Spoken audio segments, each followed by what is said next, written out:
ਤੇ ਬੱਚੇ ਕੰਪਿਊਟਰ ਤੇ ਹੀ ਬੈਠੇ ਰਹਿੰਦੇ ਨੇ ਆਨਲਾਈਨ ਜਾਂ ਜ਼ਿਆਦੇ ਹੋ ਗਿਆ ਲੈਪਟਾਪ ਤੇ ਜਾਂ ਮੋਬਾਈਲ ਤੇ ਹੀ ਬੈਠੇ ਰਹਿੰਦੇ ਨੇ ਜੀ ਤਾਂ ਉਹ ਜਿਹੜੀ ਪੜ੍ਹਾਈ ਹੈ ਉਸ ਤਰ੍ਹਾਂ ਦੀ ਉਸ ਦਾ ਡੈਫੀਨਿਟਲੀ ਅੱਖਾਂ ਤੇ ਇਫੈਕਟ ਪੈਂਦਾ ਹੈ।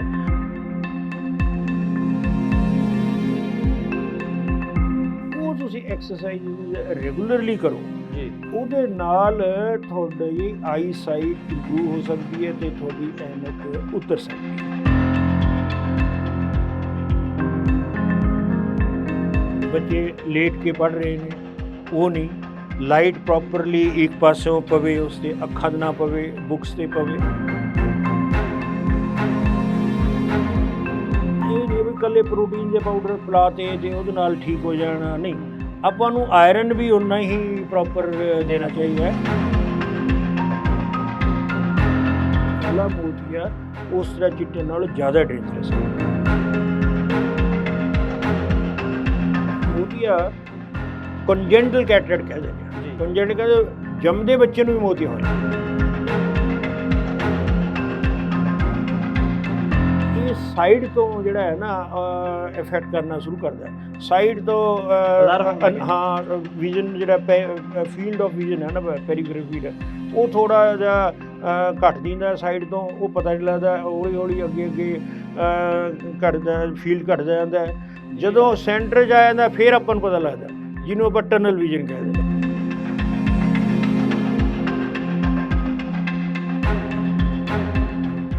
ਸਤਿ ਸ਼੍ਰੀ ਅਕਾਲ, ਤੁਸੀਂ ਦਾਸਤਾਨ ਦੇਖ ਰਹੇ ਹੋ ਤੇ ਮੈਂ ਜਸਪ੍ਰੀਤ ਖਾਨ। ਤੁਸੀਂ ਸੁਣਿਆ ਹੋਵੇਗਾ ਅੱਖਾਂ ਗਈਆਂ ਜਹਾਨ ਗਿਆ, ਦੰਦ ਗਏ ਸਵਾਦ ਗਿਆ। ਆਪਣੇ ਸਰੀਰ ਦੇ ਉਹ ਕੀਮਤੀ ਅੰਗ ਜਿਨ੍ਹਾਂ ਦੀ ਦੇਖਭਾਲ ਬਹੁਤ ਜ਼ਰੂਰੀ ਆ ਤੇ ਜਿਨ੍ਹਾਂ ਦੀ ਦੇਖਭਾਲ ਨਾ ਕਰਨ ਕਰਕੇ ਇਹ ਆਪਾਂ ਇਹਨਾਂ ਚੀਜ਼ਾਂ ਨੂੰ ਗਵਾ ਲੈਂਦੇ ਹਾਂ। ਅੱਖਾਂ ਬਹੁਤ ਹੀ ਜ਼ਿਆਦਾ ਕੀਮਤੀ ਗੁਰੂ ਸਾਹਿਬ ਦੀ ਬਖਸ਼ੀ ਹੋਈ ਉਹ ਅੰਗ ਜਿਸ ਤੋਂ ਬਾਅਦ ਜਹਾਨ ਨੂੰ ਦੇਖਣਾ ਪੋਸੀਬਲ ਨਹੀਂ ਹੈ। ਇਹਦੀ ਕਿਵੇਂ ਸਾਂਭ ਸੰਭਾਲ ਕਰਨੀ ਚਾਹੀਦੀ ਆ ਜਾਂ ਇਹਨਾਂ ਦੀਆਂ ਬਿਮਾਰੀਆਂ ਦੀ ਸ਼ੁਰੂਆਤ ਕਿੱਥੋਂ ਹੁੰਦੀ ਆ, ਇਸ ਬਾਬਤ ਗੱਲਬਾਤ ਕਰਨ ਦੇ ਲਈ ਸਾਡੇ ਨਾਲ ਡਾਕਟਰ ਧਰਮਵੀਰ ਸਿੰਘ ਚਾਲੀਆ ਸਾਡੇ ਨਾਲ ਨੇ, ਅੱਖਾਂ ਦੇ ਮਾਹਿਰ ਨੇ, ਪਟਿਆਲੇ ਤੋਂ ਸਾਡੇ ਨਾਲ ਨੇ। ਅਸੀਂ ਉਹਨਾਂ ਦਾ ਸਵਾਗਤ ਕਰਦੇ ਹਾਂ। ਚਾਲੀਆ ਸਾਹਿਬ ਸਤਿ ਸ਼੍ਰੀ ਅਕਾਲ ਜੀ। ਸਤਿ ਸ਼੍ਰੀ ਅਕਾਲ ਜੀ। ਠੀਕ ਠਾਕ ਹੋ ਜੀ? ਫਸਟ ਕਲਾਸ ਜੀ। ਡਾਕਟਰ ਸਾਹਿਬ ਬਹੁਤ ਦਿੱਕਤਾਂ ਆਉਂਦੀਆਂ ਨੇ, ਚਾਹੇ ਉਹ ਵੱਡੀ ਉਮਰ 'ਚ ਲਾ ਲਓ ਚਾਹੇ ਬਚਪਨ ਤੋਂ ਹੀ ਲਾ ਲਓ। ਅੱਖਾਂ ਦੀਆਂ ਬਿਮਾਰੀਆਂ ਦੀ ਸ਼ੁਰੂਆਤ ਕੀ ਹੋ ਸਕਦੀ ਹੈ ਜਾਂ ਬਚਪਨ ਤੋਂ ਕਈ ਬੱਚਿਆਂ ਦੇ ਸਕੂਲਾਂ 'ਚ ਹੀ ਐਨਕਾਂ ਲੱਗ ਜਾਂਦੀਆਂ ਨੇ? ਪਹਿਲਾਂ ਤਾਂ ਮੈਂ ਤੁਹਾਡਾ ਬਹੁਤ ਬਹੁਤ ਧੰਨਵਾਦੀ ਹਾਂ ਜਸਪੀਰ ਜੀ, SMTV ਦਾ, ਜਿਨ੍ਹਾਂ ਨੇ ਕਿ ਮੈਨੂੰ ਇੱਥੇ ਆਉਣ ਦਾ ਮੌਕਾ ਦਿੱਤਾ ਅਤੇ ਤੁਹਾਡੇ ਨਾਲ ਸਾਡੇ ਅੱਖਾਂ ਬਾਰੇ ਜਿਹੜਾ ਵਿਚਾਰ ਸਾਂਝਾ ਕਰਨ ਲਈ ਤੁਸੀਂ ਕਿਹਾ। ਤੁਸੀਂ ਇਹ ਬੜਾ ਅੱਛਾ ਕੁਐਸਚਨ ਕੀਤਾ ਹੈ ਕਿ ਵੀ ਬਚਪਨ ਤੋਂ ਹੀ ਵੀ ਕਿਹੜੀ ਬਿਮਾਰੀਆਂ ਨੇ ਅਤੇ ਉਹਨਾਂ ਨੂੰ ਕਿਵੇਂ ਆਪਾਂ ਪ੍ਰੀਵੈਂਟ ਕੀਤਾ ਜਾ ਸਕਦਾ ਹੈ ਅਤੇ ਜੇ ਨਹੀਂ ਤਾਂ ਉਹਨਾਂ ਨੂੰ ਕਿਉਰ ਕਿਵੇਂ ਕੀਤਾ ਜਾ ਸਕਦਾ ਹੈ। ਇਹ ਬਹੁਤ ਜ਼ਰੂਰੀ ਹੈ ਕਿਉਂਕਿ ਜੇ ਬਚਪਨ ਤੋਂ ਹੀ ਆਪਾਂ ਠੀਕ ਇਲਾਜ ਕਰਾਂਗੇ ਤਾਂ ਆਪਾਂ ਬਲਾਈਂਡਨੈਸ ਤੋਂ ਬਚ ਜਾਵਾਂਗੇ ਜੀ, ਨਹੀਂ ਤਾਂ ਫਿਰ ਜਿਹੜਾ ਹੈ ਉਹ ਬਲਾਈਂਡਨੈਸ ਹੋ ਜਾਏਗੀ ਅੱਖਾਂ ਅਤੇ ਆਪਾਂ ਨੂੰ ਲਾਈਫ ਲੌਂਗ, ਤੁਹਾਨੂੰ ਪਤਾ ਹੀ ਹੈ ਕਿ ਵੀ ਇੱਕ ਬਲਾਈਂਡ ਹੈ ਤਾਂ ਉਸ ਦੇ ਨਾਲ ਕਿੰਨੇ ਬੰਦੇ ਦਾ ਰੁਜ਼ਗਾਰ ਮਤਲਬ ਜੁੜ ਜਾਂਦਾ ਹੈ ਕਿ ਵੀ ਹਾਂ ਉਹਦੀ ਦੇਖਭਾਲ ਕਰਨ ਨੂੰ ਹੋਰ ਜੀ ਬਿਲਕੁਲ। ਤਾਂ ਜਦੋਂ ਬੱਚਾ ਪੈਦਾ ਹੁੰਦਾ ਹੈ ਪਹਿਲੀ ਤਾਂ ਗੱਲ ਹੈ ਵੀ ਉਦੋਂ ਹੀ ਉਸ ਦੀਆਂ ਅੱਖਾਂ ਥਾਰੋ ਐਗਜ਼ਾਮਿਨ ਕਰਾਉਣੀ ਚਾਹੀਦੀਆਂ ਜੀ, ਬਈ ਉਹਦੇ 'ਚ ਠੀਕ ਨੇ, ਕੋਈ ਉਹ 'ਚ ਮਤਲਬ ਮੀਨਸ ਹਾਂ ਅਤੇ ਕਿਸੇ ਜੋ ਆਈ ਸਪੈਸ਼ਲਿਸਟ ਤੋਂ ਹੋਰ ਤੋਂ ਸਾਰੀਆਂ ਦਿਖਾਉਣੀਆਂ ਚਾਹੀਦੀਆਂ ਨੇ। ਅੱਛਾ, ਜਿਹੜੇ ਬੱਚੇ ਪ੍ਰੀਮੈਚੁਰ ਪੈਦਾ ਹੁੰਦੇ ਹਨ, ਪ੍ਰੀਮੈਚੁਰ ਮਤਲਬ ਕਿ ਪੂਰੇ 9 ਮਹੀਨੇ ਦੇ ਨਹੀਂ, ਕਿਸੇ 7 ਮਹੀਨੇ ਦੀ ਡਿਲੀਵਰੀ ਹੁੰਦੀ, ਕਿਸੇ 8 ਦੀ, ਇਸ ਤਰ੍ਹਾਂ, ਅਤੇ ਉਹ ਤਾਂ ਬਹੁਤ ਹੀ ਜ਼ਰੂਰੀ ਹੈ ਵੀ ਅੱਖਾਂ ਦਾ ਉਹਨਾਂ ਦਾ ਇਲਾਜ ਜਿਹੜੀ ਕਿ ਆਪਾਂ ਇੱਕ ਕਹਿੰਦੇ ਹਾਂ ਪ੍ਰੀ ਮੈਚਿਓਰ 'ਤੇ ਜਿਹੜੀ ਰੈਟੀਨੋਪੈਥੀ ਹੋ ਜਾਂਦੀ ਹੈ ਹੈਂ, ਅਤੇ ਉਸ ਨੂੰ ਰੈਟੀਨੋਪੈਥੀ ਮਤਲਬ ਮੀਨਸ ਅੱਖ ਦਾ ਪਿਛਲਾ ਪਰਦੇ 'ਚ ਨੁਕਸ ਪੈਂਦਾ ਹੈ ਅਤੇ ਉਹਨੂੰ ਠੀਕ ਕਰਨ ਵਾਸਤੇ ਟਾਈਮ ਸਿਰ ਉਹਨੂੰ ਲੇਜ਼ਰ ਕਰ ਦਿੱਤੀ ਜਾਵੇ ਤਾਂ ਉਹ ਅੱਖ ਠੀਕ ਹੋ ਰਹਿੰਦੀ ਹੈ ਅਤੇ ਬੱਚਾ ਬਲਾਈਂਡਨੈਸ ਤੋਂ ਬਚ ਜਾਂਦਾ ਹੈ। ਇਹ ਬਹੁਤ ਹੀ ਇੰਪੋਰਟੈਂਟ ਹੈ। ਜੇ ਆਪਾਂ ਨਹੀਂ ਤਾਂ ਉਹ ਬੱਚਾ ਪਰਮਾਨੈਂਟਲੀ ਲਾਈਫ ਲੌਂਗ ਲਈ ਬਲਾਈਂਡ ਹੋਏਗਾ ਜੀ। ਦੂਸਰਾ, ਜਿਹੜੀ ਬੱਚਿਆਂ ਦਾ ਨਿਗਾਹ ਕਮਜ਼ੋਰ ਹੁੰਦੀ ਹੈ ਉਹਦਾ ਵੀ ਸਾਨੂੰ ਪਤਾ ਲੱਗ ਜਾਂਦਾ ਹੈ। ਸਪੈਸ਼ਲ ਇੰਸਟਰੂਮੈਂਟਸ ਹੁੰਦੇ ਨੇ ਕਿ ਵੀ ਹਾਂ ਇਹਦੀ ਕਮਜ਼ੋਰ ਹੈ ਤਾਂ ਉਸ ਦੀ ਆਪਾਂ ਇਲਾਜ ਕਰ ਸਕਦੇ ਹਾਂ। ਦੂਸਰੀ ਜੇ ਉਹੀ ਥੋੜ੍ਹਾ ਜਿਹਾ ਵੱਡਾ ਬੱਚਾ ਹੁੰਦਾ ਹੈ 2-3 ਸਾਲ ਦਾ, ਆਪਾਂ ਜਿਹਨੂੰ LKG ਹੈ ਜਾਂ ਹੋਰ UKG 'ਚ ਤਾਂ UKG ਹੈ, ਅਤੇ ਇਹ ਉਹ ਬੱਚੇ ਨੂੰ ABCD ਦਾ ਪਤਾ ਲੱਗਦਾ ਹੈ। ਹੋਰ ਹੈ ਉਹ ਨਿਗਾਹ ਟੈਸਟ ਕਰਕੇ ਬੱਚੇ ਦਾ ਪਤਾ ਲਾਇਆ ਜਾ ਸਕਦਾ ਕਿ ਵੀ ਹਾਂ ਇਹ ਨਿਗਾਹ ਠੀਕ ਹੈ, ਇਸ 'ਚ ਕੋਈ ਡਿਫੈਕਟ ਹੈ ਤਾਂ ਤੁਰੰਤ ਉਸ ਨੂੰ ਐਨਕ ਵਗੈਰਾ ਲਾ ਕੇ ਉਸ ਨੂੰ ਐਡਵਾਈਜ਼ ਕਰਨਾ ਚਾਹੀਦਾ ਹੈ ਵੀ ਬੱਚੇ ਨੇ ਇਹ ਰੈਗੂਲਰਲੀ ਐਨਕ ਲਾਉਣੀ ਹੈ। ਉਹਦੇ ਨਾਲ ਜੇ ਉਸ ਦੀ ਆਈਸਾਈਟ ਠੀਕ ਰਹੇਗੀ ਅਤੇ ਅੱਖ ਸੁਸਤ ਨਹੀਂ ਹੋਏਗੀ, ਮਤਲਬ ਮੀਨਜ਼ ਜਿਹਨੂੰ ਐਂਬਲਾਇਪੀਆ ਕਹਿ ਦਿੰਦੇ ਹਾਂ ਵੀ ਪਿਛਲਾ ਪਰਦਾ ਡਲ ਹੋ ਜਾਂਦਾ, ਫਿਰ ਉਸ ਨੂੰ ਐਨਕ ਦਾ ਵੀ ਫਾਇਦਾ ਨਹੀਂ ਹੁੰਦਾ। ਥੋੜ੍ਹੀ ਜਿਹੀ ਬੜੀ ਉਮਰ ਤੋਂ ਬਾਅਦ ਜਿਵੇਂ 8-10 ਸਾਲ 'ਤੇ ਆਪਾਂ ਲਾਵਾਂਗੇ ਤਾਂ ਫਿਰ ਉਹ ਪੂਰੀ ਨਿਗਾਹ ਨਹੀਂ ਆਉਂਦੀ। ਡਾਕਟਰ ਸਾਹਿਬ ਪੜ੍ਹਾਈ ਨਾਲ ਵੀ ਲੱਗਦਾ ਵੀ ਜਦੋਂ ਆਪਾਂ ਅੱਖਾਂ ਦੇ ਵੱਧ ਕੰਮ ਲੈਂਦੇ ਅੱਖਾਂ ਤੋਂ, ਅਤੇ ਸਕੂਲਿੰਗ ਕਰਦੇ ਕਰਦੇ ਬੱਚਿਆਂ ਦੀਆਂ ਜਿਹੜੀਆਂ ਨਿਗਾਹ ਘੱਟ ਜਾਂਦੀ ਆ? ਦੇਖੋ ਇਸ ਤਰ੍ਹਾਂ ਤਾਂ ਪੜ੍ਹਾਈ ਦਾ ਅੱਜ ਕੱਲ੍ਹ ਜਿਸ ਤਰ੍ਹਾਂ ਦਾ ਸਿਸਟਮ ਬਣ ਗਿਆ ਉਹਦੇ ਨਾਲ ਫਰਕ ਤਾਂ ਪੈ ਰਿਹਾ ਕਿ ਵੀ ਜਿਸ ਤਰ੍ਹਾਂ ਜੀ ਬੱਚਿਆਂ ਨੂੰ ਆਊਟਡੋਰ ਗੇਮਸ ਘੱਟ ਨੇ, ਅਤੇ ਬੱਚੇ ਕੰਪਿਊਟਰ 'ਤੇ ਹੀ ਬੈਠੇ ਰਹਿੰਦੇ ਨੇ ਜਾਂ ਲੈਪਟਾਪ 'ਤੇ ਜਾਂ ਮੋਬਾਈਲ 'ਤੇ ਹੀ ਬੈਠੇ ਰਹਿੰਦੇ ਨੇ, ਤਾਂ ਉਹ ਜਿਹੜੀ ਪੜ੍ਹਾਈ ਹੈ ਉਸ ਤਰ੍ਹਾਂ ਦੀ ਉਸ ਦਾ ਡੈਫੀਨੇਟਲੀ ਅੱਖਾਂ 'ਤੇ ਇਫੈਕਟ ਪੈਂਦਾ, ਅਤੇ ਉਸ ਦੇ ਨਾਲ ਜਿਹੜੀ ਆਪਣੀ ਡਰਾਈਨੈਸ ਆਈਜ਼ ਦੀ ਹੈ ਜਿਹਨੂੰ ਡਰਾਈ ਆਈ ਕਹਿੰਦੇ ਨੇ, ਕਿਉਂਕਿ ਜਿਸ ਵੇਲੇ ਅੱਖ ਆਪਾਂ ਕੰਟੀਨਿਊਸਲੀ ਖੋਲ੍ਹ ਕੇ ਰੱਖਦੇ ਹਾਂ ਅਤੇ ਉਹਦੀ ਲੁਬਰੀਕੇਸ਼ਨ ਨਹੀਂ ਹੁੰਦੀ, ਅਤੇ ਜਿਹੜੀ ਪਲਕ ਹੈ ਉਹ 1 ਮਿੰਟ 'ਚ 12-13 ਵਾਰੀ ਹੁੰਦੀ ਹੈ, ਝਪਕਦੀ ਹੈ, ਤਾਂ ਉਹ 3-4 ਵਾਰੀ ਰਹਿ ਜਾਂਦੀ ਹੈ, ਅਤੇ ਉਸ ਦੇ ਨਾਲ ਜਿਹੜੀ ਆਈਜ਼ ਦੇ ਟੀਅਰਸ ਹੈ ਪ੍ਰੋਪਰਲੀ ਕੋਰਨੀਆ ਨੂੰ ਸਪਲਾਈ ਨਹੀਂ ਕਰਦੇ, ਨਰਿਸ਼ਮੈਂਟ ਨਹੀਂ ਦਿੰਦੇ, ਅਤੇ ਉਸ 'ਤੇ ਵੀ ਆਪਾਂ ਨੂੰ ਡਰਾਈ ਆਈ ਰਹਿਣੀ ਸ਼ੁਰੂ ਹੋ ਜਾਂਦੀ ਹੈ,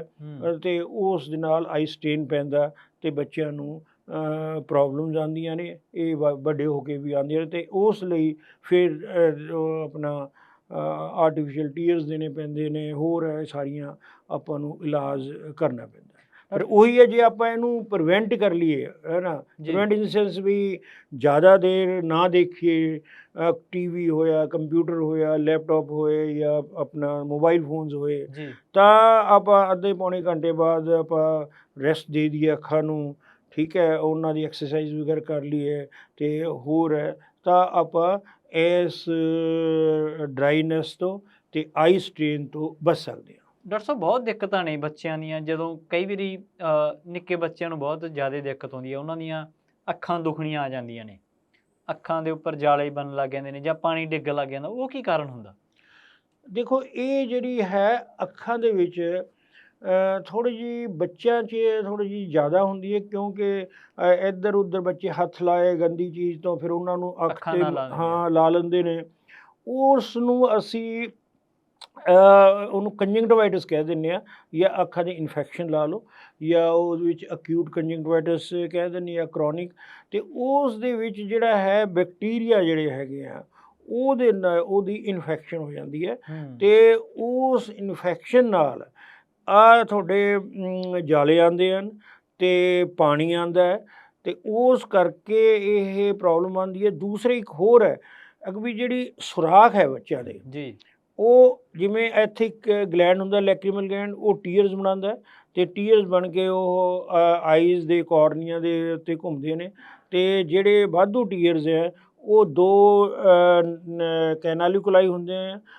ਅਪਰ ਅਤੇ ਲੋਅਰ, ਅਤੇ 2 ਫਿਰ ਅੱਗੇ ਨੇਜ਼ੋ ਲੈਕਰੀਮਲ ਡਕਟ 'ਚ ਚਲੇ ਕੇ ਉਹ ਨੱਕ ਅਤੇ ਗਲੇ 'ਚ ਚਲੇ ਜਾਂਦੇ ਨੇ। ਉਸ ਦੇ ਵਿੱਚ ਟੀਅਰਸ ਬਣ ਠੀਕ ਰਹੇ, ਲੇਕਿਨ ਅੱਗੇ ਜਾ ਕੇ ਉਹਦੀ ਬਲੋਕੇਜ ਕਈ ਵਾਰੀ ਹੋ ਜਾਂਦਾ ਨੇਜ਼ੋ ਲੈਕਰੀਮਲ ਡਕਟ ਦੀ, ਅਤੇ ਉਸ ਦੇ ਨਾਲ ਪਾਣੀ ਆਉਣਾ ਸਟਾਰਟ ਹੋ ਜਾਂਦਾ, ਅਤੇ ਜਿਹੜੀ ਇਨਫੈਕਸ਼ਨ ਵੀ ਉਹਦੇ ਨਾਲ ਹੁੰਦੀ ਹੈ ਜ਼ਿਆਦਾ, ਅਤੇ ਉਸ ਦੇ ਲਈ ਆਪਾਂ ਨੂੰ ਇੱਕ ਤਾਂ ਐਂਟੀਬਾਇਓਟਿਕਸ ਪਾਉਣੇ ਚਾਹੀਦੇ ਹਨ। ਇਹ ਜਿਹੇ ਕੇਸਿਸ ਦੇ ਵਿੱਚ ਜਿਹੜੇ RMP, ਸਭ ਤੋਂ ਮੈਂ ਇੰਪੋਰਟੈਂਟ ਦੱਸਣਾ ਚਾਹਾਂਗਾ, ਇਹ RMPs ਮਿੰਟ ਦੇ ਵਿੱਚ ਹੀ ਉਹ ਸਟੀਰੋਇਡਸ ਆਈ ਡ੍ਰੌਪਸ ਦੇ ਦਿੰਦੇ ਨੇ, ਜਿਹੜੇ ਕਿ ਬਿਲਕੁਲ ਕੰਟਰਾਇੰਡੀਕੇਟਡ ਹੈ, ਬਿਲਕੁਲ ਨਹੀਂ ਦੇਣੇ ਚਾਹੀਦੇ। ਉਹਦੇ ਨਾਲ ਇਨਫੈਕਸ਼ਨ ਵੱਧ ਜਾਏਗੀ ਅਤੇ ਅੱਖ ਦੇ ਵਿੱਚ ਪੀਕ ਪੈ ਜਾਏਗੀ ਅਤੇ ਬਲਾਈਂਡਨੈਸ ਹੋ ਸਕਦੀ ਹੈ। ਪਲੇਨ ਐਂਟੀਬਾਇਓਟਿਕਸ ਜਿਹੜੇ ਹੈ ਉਹ ਪਾਉਣੇ ਚਾਹੀਦੇ ਹਨ। ਅਤੇ ਦੂਸਰੀ ਗੱਲ, ਜੇ ਤੁਸੀਂ ਉਸ ਨੂੰ ਮਸਾਜ ਹੈ, ਮਸਾਜ ਮਤਲਬ ਜਿਹੜਾ ਲੈਕਰੀਮਲ ਫੋਸਾ ਹੁੰਦਾ ਹੈ ਕਿਤੇ, ਤੇ ਉਹ ਲੈਕਰੀਮਲ ਫੋਸਾ ਹੈਗਾ ਉਸ ਦੇ ਉੱਤੇ ਪ੍ਰੋਪਰਲੀ ਮਸਾਜ ਕਰੋ ਦਿਨ 'ਚ 6-7 ਵਾਰੀ, ਮਤਲਬ ਐਟ ਏ ਟਾਈਮ 10-12 ਸੈਕਿੰਡ ਲਈ, ਤੇ ਉਹ ਜਿਹੜੇ ਸੁਰਾਖ ਆਪਣੇ ਆਪ ਖੁੱਲ੍ਹ ਜਾਂਦੇ ਨੇ। 90% ਕੇਸਿਸ ਤਾਂ ਇਸ ਤਰ੍ਹਾਂ ਹੀ ਖੁੱਲ੍ਹ ਜਾਂਦੇ ਨੇ।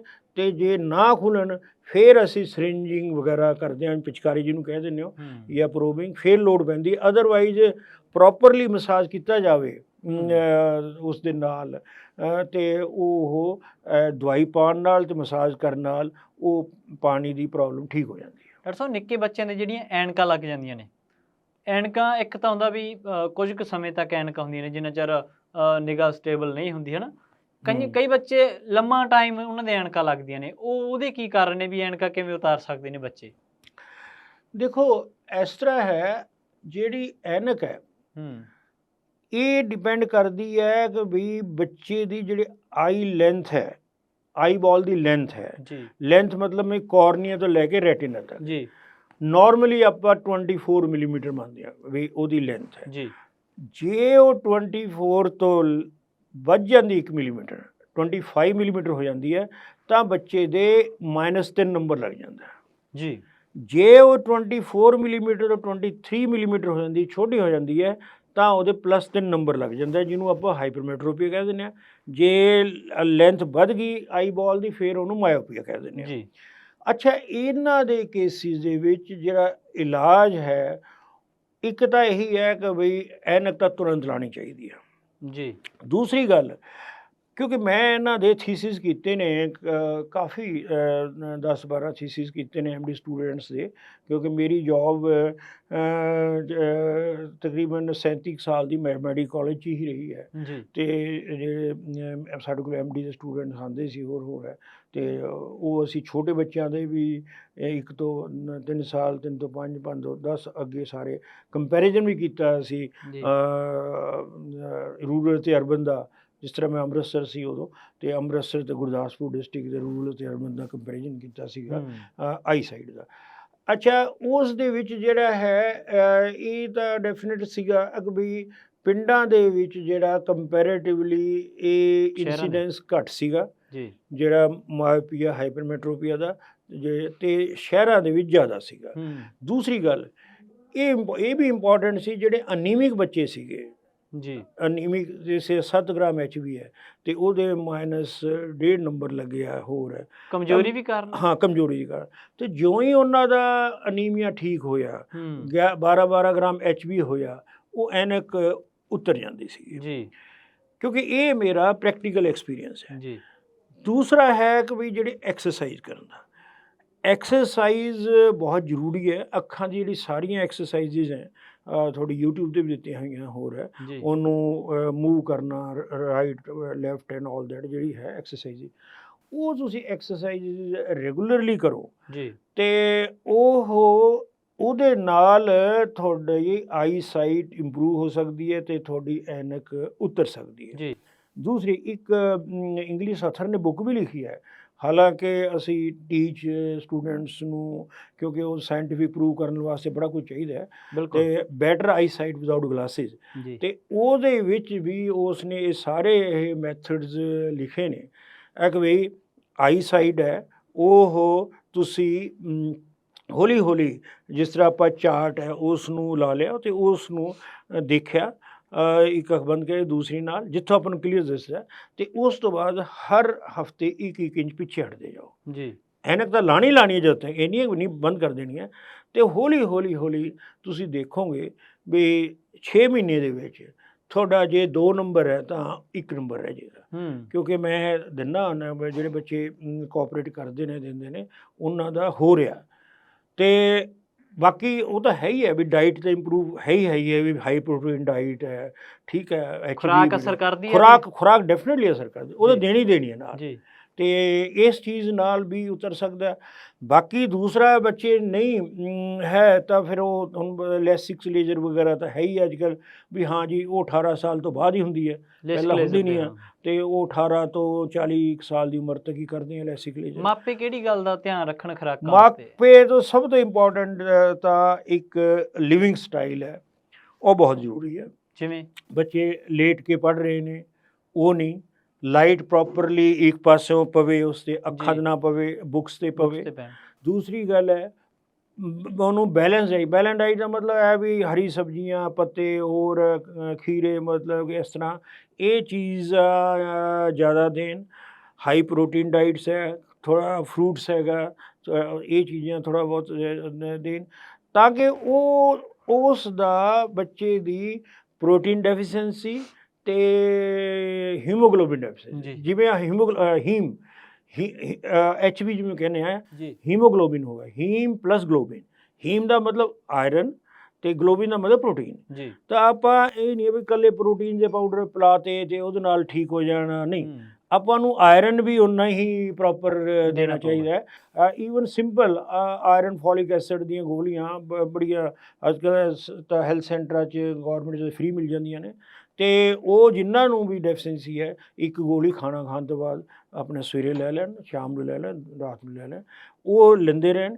ਨਾਲ ਆਪਣਾ ਹਾਈ ਪ੍ਰੋਟੀਨ ਡਾਈਟ ਲੈ ਲੈਣ। ਸਾਰੀ ਚੀਜ਼ਾਂ ਪਤਾ ਹੀ ਹੈ ਵੀ ਜੋ ਵੀ ਹੈ ਆਪਣੇ ਥੋੜ੍ਹੇ ਬਹੁਤ ਐਗਸ ਜਿਹੜੇ ਲੈਂਦੇ ਨੇ, ਥੋੜ੍ਹਾ ਬਹੁਤ ਨੋਨ ਵੈਜ ਜੋ ਵੀ ਹੈ, ਜਿਹਦੇ ਵਿੱਚ ਈਵਨ ਵੈਜੀਟੇਰੀਅਨ ਚਨੇ ਹੈਗੇ, ਇਹਨਾਂ 'ਚ ਆਇਰਨ ਹੈ, ਆਪਣੇ ਭੁੰਨੇ ਹੋਏ ਚਨੇ, ਹੋਰ ਅਤੇ ਜੋ ਵੀ ਦਾਲਾਂ ਸਬਜ਼ੀਆਂ ਜੋ ਹੈ, ਅਤੇ ਇਹ ਰਾਜਮਾ ਵਗੈਰਾ ਜੋ ਵੀ ਹੈ, ਇਹ ਆਪਣੀ ਡਾਈਟ ਪ੍ਰੋਪਰ ਰੱਖਣ। ਉਸ ਦੇ ਇੱਕ ਤਾਂ ਪੇਰੈਂਟਸ ਨੂੰ ਇਹ ਜ਼ਰੂਰੀ ਹੈ। ਦੂਸਰਾ ਜਿਹੜੇ ਲੈਪਟਾਪ ਹੈ ਹੋਰ ਹੈ, ਉਹ ਲਿਮਟਿਡ 'ਚ ਯੂਜ਼ ਕਰਨੇ ਚਾਹੀਦੇ ਨੇ। ਅਵੋਇਡ ਮਤਲਬ ਜਿੰਨਾ ਜੋ ਐਜੂਕੇਸ਼ਨ ਲਈ ਜ਼ਰੂਰੀ ਹੈ ਠੀਕ ਹੈ, ਅਦਰਵਾਈਜ਼ ਨਹੀਂ। ਜਿਹੜੇ ਬੱਚੇ ਗੇਮਸ ਜ਼ਿਆਦਾ ਖੇਡਦੇ ਫਿਲਮਾਂ ਦੇਖਣ ਲੱਗ ਜਾਂਦੇ ਨੇ, ਉਹ ਨਹੀਂ। ਦੂਸਰੀ ਗੱਲ ਹੈ ਲੈਪਟਾਪ ਆਈਪੈਡ 'ਤੇ ਦੇਖ ਕੇ ਸਕਰੀਨ ਵੱਡੀ ਹੁੰਦੀ ਹੈ, ਉਹਨੂੰ ਪ੍ਰੋਪਰਲੀ ਰੱਖ ਕੇ, ਠੀਕ ਹੈ, ਆਪਣੇ ਅੱਖਾਂ ਦੇ ਲੈਵਲ ਤੋਂ ਉੱਚਾ ਰੱਖ ਕੇ। ਜਿਹੜਾ ਮੋਬਾਈਲ ਹੈ ਉਹ ਛੋਟੀ ਸਕਰੀਨ ਹੁੰਦੀ ਹੈ, ਉਸ 'ਤੇ ਦੇਖਦੇ ਹਾਂ ਅਤੇ ਆਪਾਂ ਸਟ੍ਰੇਨ ਜ਼ਿਆਦਾ ਪੈਂਦਾ, ਈਵਨ ਗਰਦਨ 'ਚ ਵੀ ਦਰਦ ਹੋਣਾ ਸਟਾਰਟ ਹੋ ਜਾਂਦਾ। ਇਹ ਮਤਲਬ ਦੇਖੋ ਜਿਹਨੂੰ ਆਪ ਕਹਿੰਦੇ ਵੀ ਚੈਰਿਟੀ ਬਿਗਿਨਸ ਐਟ ਹੋਮ, ਉਹੀ ਗੱਲ ਹੈ ਵੀ ਇਹ ਸਾਰੀਆਂ ਪੇਰੈਂਟਸ ਨੇ ਪਹਿਲਾਂ ਧਿਆਨ ਦੇਣਾ। ਬਿਲਕੁਲ ਜੀ। ਫਿਰ ਟੀਚਰਸ ਨੇ ਧਿਆਨ ਦੇਣਾ ਹੁੰਦਾ ਵੀ ਬੱਚਾ ਜਿਹੜੇ ਜੇਕਰ ਉਹ ਪਿੱਛੇ ਬਹਿੰਦਾ ਹੈ, ਨਹੀਂ ਬਹਿੰਦਾ ਅਤੇ ਅੱਗੇ ਬੈਠਦਾ, ਇਟ ਮੀਨਸ ਉਹਦੀ ਅੱਖ ਕਮਜ਼ੋਰ ਹੈ, ਤਾਂ ਉਹਨੇ ਬੋਰਡ 'ਤੇ ਅਕਸ਼ਰ ਨਹੀਂ ਦਿਸਦੇ। ਇੱਕ ਬੱਚੇ ਹੈਗੇ ਬੁੱਕਸ ਹੈਗੀ ਆ, ਉਸ ਨੂੰ ਜ਼ਿਆਦਾ ਹੀ ਨੇੜੇ ਲੈ ਜਾਂਦੇ ਨੇ, ਇਟ ਮੀਨਸ ਉਹਦੀ ਨਿਗਾਹ ਕਮਜ਼ੋਰ ਹੈ, ਠੀਕ ਹੈ। ਇਹੋ ਜਿਹੀ ਗੱਲ ਜੋ ਨੋਟ ਕਰਨ ਟੀਚਰ ਤਾਂ ਅਤੇ ਉਹਨਾਂ ਨੂੰ ਆਪਣੇ ਤੁਰੰਤ ਆਈ ਸਪੈਸ਼ਲਿਸਟ ਕੋਲ ਭੇਜਣਾ ਚਾਹੀਦਾ। ਮੋਤੀਆ ਜਿਹੜਾ ਬਹੁਤ ਗੰਦੀ ਬਿਮਾਰੀ ਮੰਨਿਆ ਜਾਂਦਾ ਵੀ ਜਦੋਂ ਅੱਖ ਨੂੰ ਮੋਤੀਏ ਦੀ ਸ਼ਿਕਾਇਤ ਹੋ ਜਾਂਦੀ ਉਸ ਤੋਂ ਬਾਅਦ ਆਪਰੇਟ ਹੀ ਹੱਲ ਹੋ ਜਾਂਦਾ, ਹੈ ਨਾ। ਬਚਪਨ 'ਚ ਤੁਹਾਨੂੰ ਲੱਗਦਾ ਮੋਤੀਆ ਅਸਰ ਕਰਦਾ, ਜਾਂ ਬੰਦੇ ਦੀ ਉਮਰ ਜਦੋਂ 30-35 ਸਾਲ ਪਲੱਸ ਹੋ ਜਾਂਦੀ ਉਦੋਂ ਇਹ ਮੋਤੀਆ ਅਸਰ ਕਰਦਾ? ਦੇਖੋ ਮੋਤੀਏ ਤੁਸੀਂ ਗੱਲ ਕੀਤੀ, ਬਹੁਤ ਅੱਛਾ ਕੁਐਸਚਨ ਕੀਤਾ ਹੈ। ਇਹ ਇੱਕ ਤਾਂ ਦੋ ਚੀਜ਼ਾਂ ਨੂੰ ਮਿਕਸ ਨਹੀਂ ਕਰਨਾ ਚਾਹੀਦਾ, ਚਿੱਟਾ ਮੋਤੀਆ, ਕਾਲਾ ਮੋਤੀਆ, ਦੋਨੇ ਅਲੱਗ ਬਿਮਾਰੀਆਂ, ਬਿਲਕੁਲ ਡਿਫਰੈਂਟ ਹੈ, ਠੀਕ ਹੈ। ਚਿੱਟੇ ਮੋਤੀਏ ਦੇ ਵਿੱਚ ਤਾਂ ਲੈਂਸ ਜਿਹੜਾ ਹੈ ਚਿੱਟਾ ਹੋ ਜਾਂਦਾ, ਜਿਹੜਾ ਅੱਖ ਦਾ ਲੈਂਸ ਹੈ ਆਪਾਂ ਜਿਵੇਂ, ਅਤੇ ਕਾਲੇ ਮੋਤੀ ਵਿੱਚ ਅੱਖ ਦਾ ਪ੍ਰੈਸ਼ਰ, ਜਿਹਨੂੰ ਇੰਟਰਾਓਕੂਲਰ ਪ੍ਰੈਸ਼ਰ ਕਹਿ ਦਿੰਦੇ ਹਾਂ ਅਸੀਂ, ਟੈਨਸ਼ਨ ਵੀ ਹੈ, ਉਹ ਵੱਧ ਜਾਂਦੀ ਹੈ, ਉਹ ਆਪਟਿਕ ਨਰਵ 'ਤੇ ਪ੍ਰੈਸ਼ਰ ਪਾਉਂਦੀ ਹੈ ਅਤੇ ਉਹਦੀ ਅਟਰੋਫੀ ਹੋ ਜਾਂਦੀ ਹੈ ਅਤੇ ਉਸ ਦੇ ਨਾਲ ਬਲਾਈਂਡਨੈਸ ਹੋ ਜਾਂਦੀ ਹੈ। ਉਹ ਜਿਹੜਾ ਹੈ ਕਾਲਾ ਮੋਤੀਆ ਉਸ ਤਰ੍ਹਾਂ ਚਿੱਟੇ ਨਾਲੋਂ ਜ਼ਿਆਦਾ ਡੇਂਜਰਸ ਹੈ। ਦੂਸਰੀ ਗੱਲ, ਤੁਸੀਂ ਬਚਪਨ ਦੀ ਗੱਲ ਕੀਤੀ ਵੀ ਹੈ, ਦੇਖੋ ਚਿੱਟਾ ਇਹ ਮੋਤੀਆ ਜਿਹੜਾ ਕਿਸੇ ਵੀ ਉਮਰ 'ਚ ਹੋ ਸਕਦਾ, ਇਹ ਜ਼ਰੂਰੀ ਨਹੀਂ ਹੈ ਵੀ ਵੱਡੀ ਉਮਰ 'ਚ ਹੀ ਹੋਵੇ, ਠੀਕ ਹੈ, ਅਤੇ ਡਾਇਬਟਿਕ 'ਚ ਇਹ ਜਲਦੀ ਵੀ ਉਤਰ ਜਾਂਦਾ। ਇਹ ਆਪਣਾ ਮੋਤੀਆ ਕੰਜੈਂਟਲ ਕੈਟਰੈਕਟ ਕਹਿ ਦਿੰਦੇ ਹਾਂ। ਕੰਜੈਂਟਲ ਕਹਿੰਦੇ ਜੰਮਦੇ ਬੱਚੇ ਨੂੰ ਵੀ ਮੋਤੀਆ ਹੋ ਜਾਂਦਾ ਹੁੰਦਾ, ਅਤੇ ਉਹ ਵੈਸੇ ਵੀ ਪਤਾ ਚਿੱਟੀ ਅੱਖਾਂ ਆਪਣਾ ਦਿਖਣਗੀਆਂ, ਪੇਰੈਂਟ ਨੂੰ ਪਤਾ ਲੱਗ ਜਾਂਦਾ, ਅਤੇ ਡਾਕਟਰ ਨੂੰ ਦਿਖਾ ਕੇ ਉਹਦਾ ਓਪਰੇਸ਼ਨ ਹੋ ਸਕਦਾ, ਲੈਂਸ ਪੈ ਸਕਦਾ ਅਤੇ ਉਹਨਾਂ ਦੀ।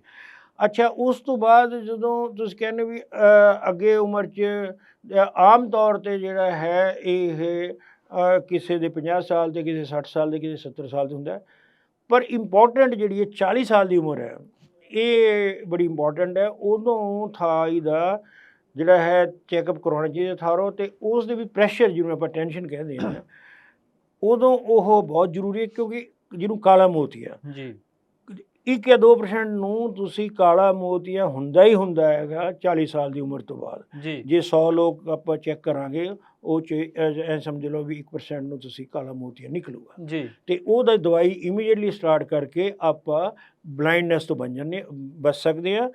ਅਦਰਵਾਈਜ਼ ਜਿਹੜੀ ਬਲਾਈਂਡਨੈਸ ਹੋ ਜਾਂਦੀ ਹੈ ਉਹ ਮੁੜ ਕੇ ਠੀਕ ਨਹੀਂ ਹੁੰਦੀ। ਜੀ ਜਿੰਨੀ ਨਿਗਾਹ ਚਲੀ ਗਈ ਤੇ ਦੁਬਾਰਾ ਜਿਹੜੀ ਹੈ ਉਹ ਵਾਪਸ ਨਹੀਂ ਆਉਂਦੀ, ਬਚੀ ਨੂੰ ਬਚਾ ਸਕਦੇ ਆ। ਜੀ ਇਹਦੇ ਵਿੱਚ ਵੀ ਕੀ ਹੈ, ਪੇਸ਼ੈਂਟ ਨੂੰ ਇੰਨਾ ਪਤਾ ਨਹੀਂ ਲੱਗਦਾ ਕਿਉਂਕਿ ਇਹ ਸਾਈਡ ਤੋਂ ਜਿਹੜਾ ਹੈ ਨਾ ਇਫੈਕਟ ਕਰਨਾ ਸ਼ੁਰੂ ਕਰਦਾ ਹੈ। ਸਾਈਡ ਤੋਂ Blur ਹੋਣ ਲੱਗ ਜਾਂਦਾ। ਹਾਂ ਵਿਜ਼ਨ ਜਿਹੜਾ ਫੀਲਡ ਆਫ ਵਿਜ਼ਨ ਹੈ ਨਾ ਪੈਰੀਫੇਰਲ ਫੀਲਡ ਹੈ ਉਹ ਥੋੜਾ ਜਿਹਾ ਘਟ ਦਿੰਦਾ ਸਾਈਡ ਤੋਂ, ਉਹ ਪਤਾ ਨਹੀਂ ਲੱਗਦਾ, ਹੌਲੀ ਹੌਲੀ ਅੱਗੇ ਘਟਦਾ, ਫੀਲਡ ਘਟਦਾ ਜਾਂਦਾ ਹੈ। ਤੇ ਹਨੇਰਾ ਜਦੋਂ ਆ ਜਾਂਦਾ। ਸੈਂਟਰ 'ਚ ਆ ਜਾਂਦਾ ਫਿਰ ਆਪਾਂ ਨੂੰ ਪਤਾ ਲੱਗਦਾ, ਜੀ ਜਿਹਨੂੰ ਆਪਾਂ ਟਨਲ ਵਿਜ਼ਨ ਕਹਿੰਦੇ ਨੇ। tunnel vision। ਹਾਂ ਤੇ ਉਹ ਉਸ ਵੇਲੇ ਫਿਰ ਸਾਡੇ ਬਲਾਈਂਡਨੈਸ ਹੋ ਜਾਂਦੀ ਹੈ, ਫਿਰ ਉਹ ਦਵਾਈਆਂ ਦਾ ਵੀ ਕੋਈ ਫਾਇਦਾ ਨਹੀਂ ਹੁੰਦਾ। ਰਹੀ ਚਿੱਟੇ ਮੋਤੀ ਦੀ ਗੱਲ, ਉਹੀ ਵੀ ਇੰਡੀਆ ਦੇ ਵਿੱਚ ਜਿਹੜਾ ਹੈਗਾ ਸਭ ਤੋਂ ਇੰਪੋਰਟੈਂਟ ਬਲਾਈਂਡਨੈਸ ਦਾ ਕਾਜ਼ ਉਹ ਹੈ ਇਨਓਪਰੇਬਲ। ਜੀ ਆਪਰੇਸ਼ਨ ਟਾਈਮ ਸਿਰ ਨਾ ਕਰਾਉਣ ਕਰਕੇ, may be poverty, may be ignorance, may be illiteracy, ਕੋਈ ਵੀ ਕਾਰਨ ਹੋ ਸਕਦੇ ਨੇ, ਉਹ ਨਾ ਕਰਾਉਣ ਕਰਕੇ ਬਲਾਈਂਡ ਹੋ ਜਾਂਦੇ ਨੇ। ਜੇ ਟਾਈਮ ਸਿਰ ਉਹਦਾ ਆਪਰੇਸ਼ਨ ਚਿੱਟੇ ਮੋਤੀ ਦਾ ਕਰਾ ਦਿੱਤਾ ਜਾਵੇ ਤਾਂ ਆਪਾਂ ਬਿਲਕੁਲ 100% ਠੀਕ ਹੋ ਜਾਂਦੇ ਨੇ। ਇੰਡੀਆ ਵਿੱਚ ਜਿਹਨੇ ਬਲਾਈਂਡਨੈਸ ਹੈ, ਜਿਹੜੇ ਇੰਪੋਰਟੈਂਟ 60% ਕੇਸਿਸ ਬਲਾਈਂਡਨੈਸ ਦੇ, ਉਹ ਚਿੱਟੇ ਮੋਤੀ ਦੇ ਆਪਰੇਸ਼ਨ ਨਾ ਟਾਈਮ ਸਿਰ ਆਪਰੇਸ਼ਨ ਲੇਟ ਹੋਣ ਕਰਕੇ ਹੋ ਜਾਂਦੇ ਨੇ। ਜਿਹੜੀ 20% ਬਲਾਈਂਡਨੈਸ ਹੈ, ਜੇ ਆਪਾਂ 100 ਕੇਸ ਬਲਾਈਂਡ ਦੇਖ ਲਈਏ, 20% ਇਹੋ ਜਿਹੇ ਹੈ ਜਿਹੜੇ ਰਿਫਰੈਕਟਿਵ ਐਰਰਸ ਹੈ, ਜਿਵੇਂ ਨਿਗਾਹ ਕਮਜ਼ੋਰ ਸੀ ਤੇ ਉਹਨਾਂ ਨੇ ਟਾਈਮ ਸਿਰ ਐਨਕ ਨਹੀਂ ਲਵਾਈ ਤੇ ਉਹ 20% ਲੋਕ ਹੈ ਉਹ ਬਚਪਨ ਤੋਂ ਸਮਝੋ ਨਹੀਂ ਲਵਾਉਣ ਕਰਕੇ ਉਹ ਬਲਾਈਂਡ ਹੋ ਗਏ। ਇਹ ਰਿਫਰੈਕਟਿਵ ਐਰਰਸ ਕਰਕੇ ਇਹ ਨੇ। ਬਾਕੀ ਵਾਲੀ ਦੂਸਰੀ ਬਿਮਾਰੀਆਂ ਆਪਾਂ ਦੱਸਦੇ ਹਾਂ ਵੀ ਕਾਲਾ ਮੋਤੀਆ, ਰੈਟੀਨੋਪੈਥੀ, ਡਾਇਬਟਿਕ ਰੈਟੀਨੋਪੈਥੀ ਹੈ, ਉਹ 'ਚ ਲੇਜ਼ਰ ਟਾਈਮ ਸਿਰ ਨਾ ਲਵਾਉਣ ਤੇ ਉਹਦਾ ਇਲਾਜ ਠੀਕ ਨਾ ਕਰਨ ਤੇ ਆਹ ਕੋਰਨੀਓਪੈਥੀ ਹੋ ਗਈਆਂ, ਠੀਕ ਹੈ, ਅੱਖ ਦੀ ਟਾਈਮ ਸਿਰ ਮਿਲੀ ਬਦਲਾਉਣ ਤੇ ਹੋਰ ਜਿਵੇਂ ਕੰਜੈਂਟਲ ਹੋ ਗਏ ਕਾਜ਼ਿਜ਼ ਹੈ, ਹੋਰ ਇਹ ਜਿਹੜੇ ਹੈ ਟੋਟਲ ਮਿਲਾ ਕੇ ਇਹ ਕਾਜ਼ਿਜ਼ ਬਣ ਡਾਕਟਰ ਜਾਂਦੇ। ਸਾਹਿਬ ਧੁੰਦਲਾਪਣ ਦੀ ਸ਼ੁਰੂਆਤ ਕਿੱਥੋਂ ਹੁੰਦੀ ਹੈ, ਜਦੋਂ ਧੁੰਦਲਾਪਣ ਆਉਣ ਲੱਗ ਜਾਂਦਾ?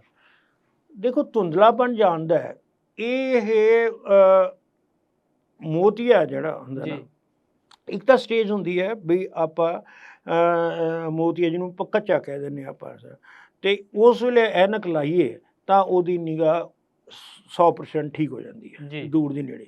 ਇਟ ਮੀਨਸ ਧੁੰਦਲਾਪਨ ਹੈਗਾ, ਉਹਨੂੰ ਥੋੜਾ ਚੇਂਜਿਸ ਹੈਗੇ, ਲੇਕਿਨ ਉਹ ਐਨਕ ਲਾ ਕੇ ਠੀਕ ਕਰ ਸਕਦਾ, ਉਹਨੂੰ ਆਪਰੇਸ਼ਨ ਕਰਾਉਣ ਦੀ ਲੋੜ ਨਹੀਂ ਜੀ। ਇੱਕ ਸਟੇਜ ਆਉਂਦੀ ਹੈ ਵੀ ਐਨਕ ਆਪਾਂ ਲਾਉਂਦੇ ਹਾਂ ਲੇਕਿਨ ਵਿਜ਼ਨ ਦੀ ਕੋਈ ਇੰਪਰੂਵਮੈਂਟ ਨਹੀਂ ਹੁੰਦੀ। ਹਾਂ ਬਿਲਕੁਲ। ਤਾਂ ਉਹ ਸਟੇਜ ਇਹੋ ਜਿਹੀ ਹੈ ਵੀ ਆਪਾਂ ਨੂੰ ਆਪਰੇਸ਼ਨ ਕਰਾ ਲੈਣਾ ਚਾਹੀਦਾ ਹੈ।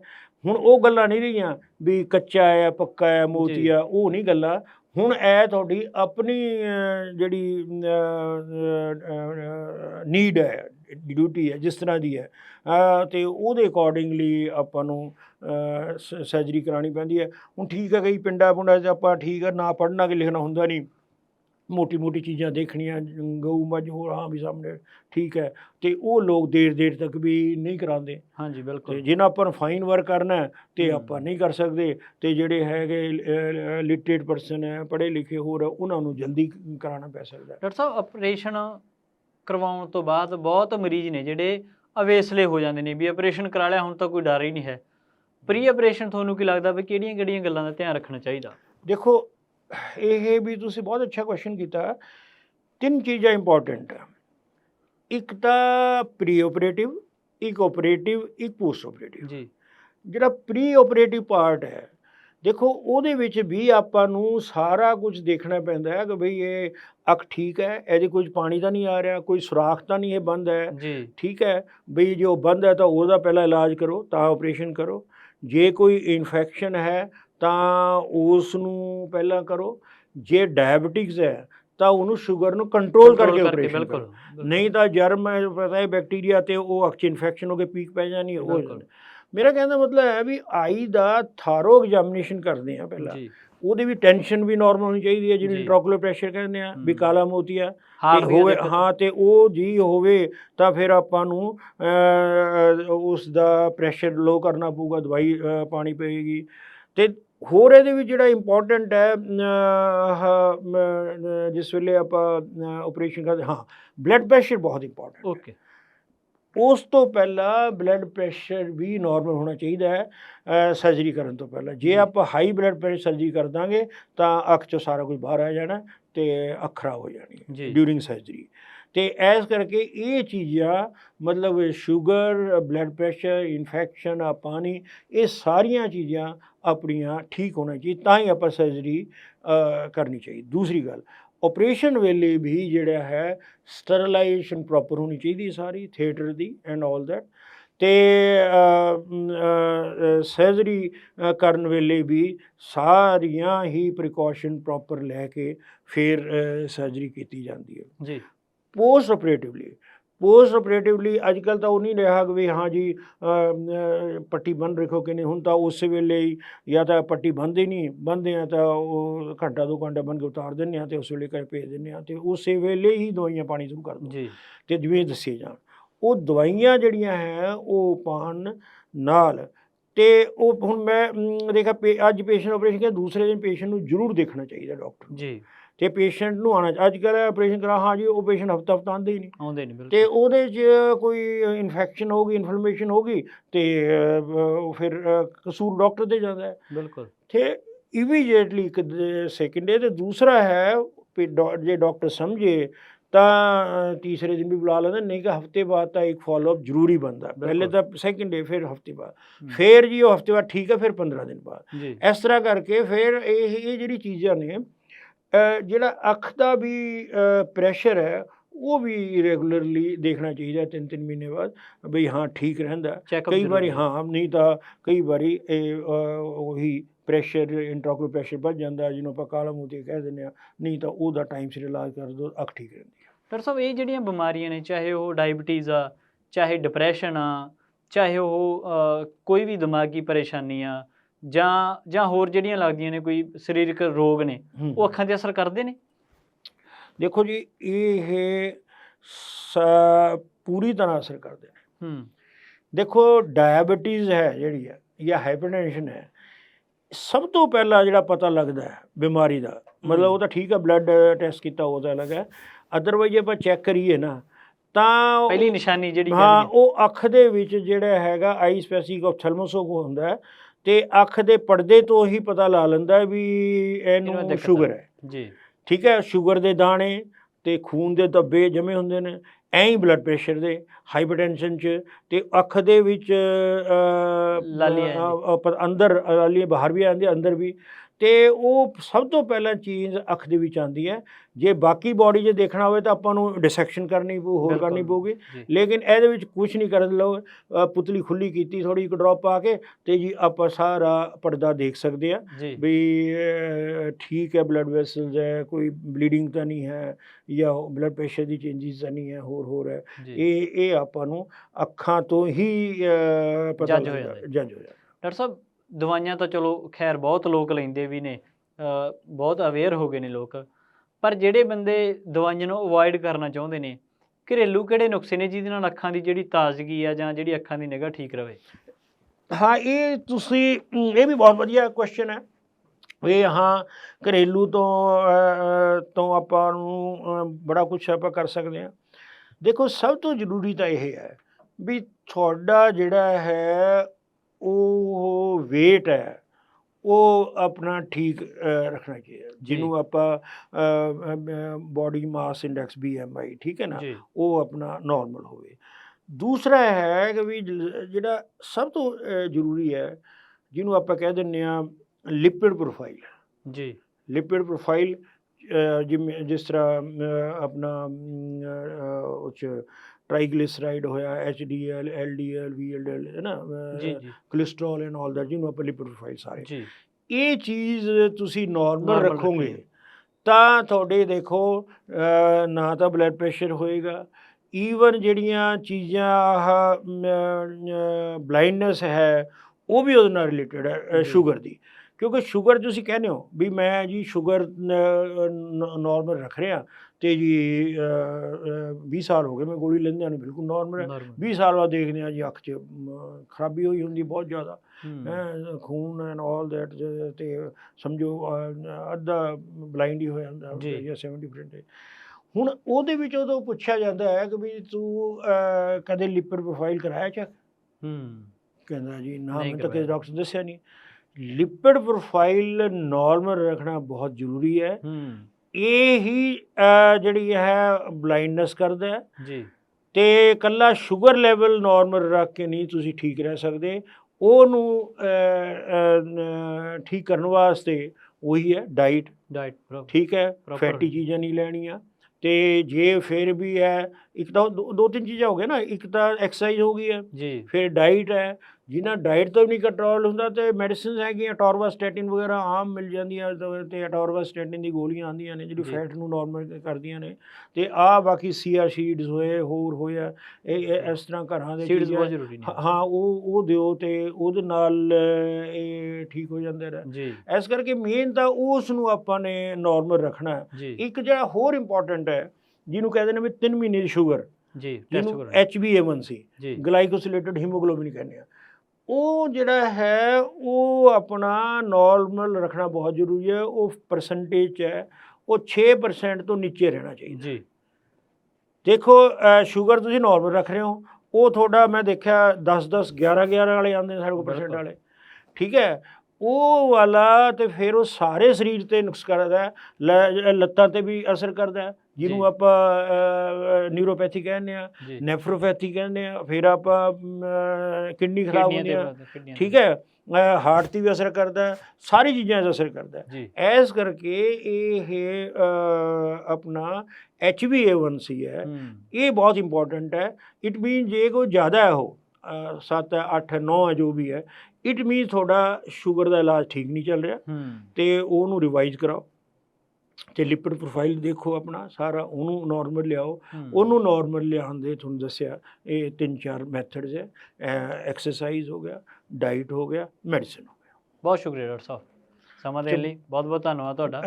ਮੈਂ ਤੁਹਾਡਾ ਬਹੁਤ ਬਹੁਤ ਧੰਨਵਾਦ ਕਰਦਾ, ਤੁਸੀਂ ਬੜੇ ਅੱਛੇ ਕੁਐਸਚਨ ਪੁੱਛੇ। ਡੈਫੀਨੇਟਲੀ ਬਈ ਆਮ ਪਬਲਿਕ ਨੂੰ ਇਹਦਾ ਫਾਇਦਾ ਹੋਏਗਾ, ਤੇ ਸਾਡਾ ਜਿਹੜਾ 40-42 ਸਾਲ ਦਾ ਮੈਡੀਕਲ ਫੀਲਡ 'ਚ ਐਕਸਪੀਰੀਅੰਸ ਹੈ ਉਹ ਤੁਹਾਨੂੰ ਲੋਕਾਂ ਨੂੰ ਫਾਇਦਾ ਕਰੋਗੇ, ਤੇ ਮੈਂ ਆਸ ਕਰਦਾ ਵੀ ਸਾਨੂੰ ਹੋਰ ਵੀ ਤੁਸੀਂ ਮੌਕਾ ਦਿੰਦੇ ਰਹੋਗੇ। ਬਹੁਤ ਬਹੁਤ ਧੰਨਵਾਦ। ਬਹੁਤ ਸ਼ੁਕਰੀਆ। ਸੋ ਦੋਸਤੋ, ਤੁਸੀਂ ਗੱਲ ਕੀਤੀ ਡਾਕਟਰ ਧਰਮਵੀਰ ਚਾਲੀਹਾ ਜੀ ਹੁਣਾਂ ਦੇ ਨਾਲ, ਜਿਨ੍ਹਾਂ ਦਾ ਲੰਮਾ ਤਜਰਬਾ, ਅੱਖਾਂ ਦੇ ਰਿਲੇਟਡ ਬਹੁਤ ਜ਼ਿਆਦਾ ਮਾਹਿਰ ਨੇ। ਤੁਸੀਂ ਜਿਹੜੀਆਂ ਸਾਡੀਆਂ ਗੱਲਾਂ ਸੁਣੀਆਂ, ਇਹਦੇ 'ਚੋਂ ਜੇ ਤੁਹਾਨੂੰ ਲੱਗਦਾ ਵੀ ਕਿਸੇ ਵਿਸ਼ੇ ਨੂੰ ਅਸੀਂ ਨਹੀਂ ਛੂਹਿਆ ਤਾਂ ਕਮੈਂਟ ਬਾਕਸ ਦੇ ਵਿੱਚ ਦੱਸ ਕੇ ਸਾਨੂੰ ਜਿਹੜਾ ਅਗਲਾ ਐਪੀਸੋਡ ਅਸੀਂ ਉਸ ਵਿਸ਼ੇ ਦੇ ਨਾਲ, ਉਸ ਵਿਸ਼ੇ ਦੇ ਸੰਬੰਧ ਵਿੱਚ ਅਸੀਂ ਤੁਹਾਡੇ ਨਾਲ ਗੱਲਾਂ ਸਾਂਝੀਆਂ ਕਰਾਂਗੇ। ਅੱਜ ਦੇ ਲਈ ਬਹੁਤ ਬਹੁਤ ਧੰਨਵਾਦ, ਸ਼ੁਕਰੀਆ।